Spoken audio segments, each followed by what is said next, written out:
அண்ணன் விஜய் அவர்களை பத்தி ஒரு லைன்ல சொல்லுங்க சார். ஒரு நம்பிக்கைக்குரிய தலைவராக நான் இவரை பார்க்கிறேன். இவர் எது சந்திச்சிருக்கீங்களா?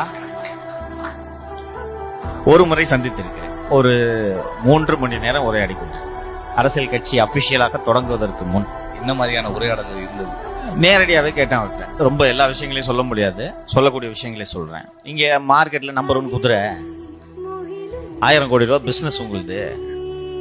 அதை விட்டுட்டு எதுக்கு சார் நீங்க சினிமாக்கு வரீங்க? இன்னும் 5 வருஷத்துக்கு உங்களை நகர்த்திட்டு வர்றதுக்கு ஹீரோங்க யாரும் கண்ணு கட்டின தூரம் வரைக்கும் யாரும் ஹீரோ இல்லை. நீங்க தான் 5 வருஷத்துக்கு இருக்க போறீங்க.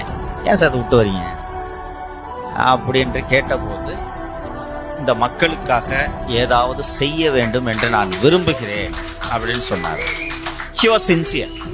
அதுக்கப்புறம் அதை எப்படி பண்றதுன்றது தொடர்பான விவாதங்கள் நடந்தன. அப்போ இவர் சின்சியரா இருக்காரு அப்படின்றது நான் புரிஞ்சுக்கிட்டேன்.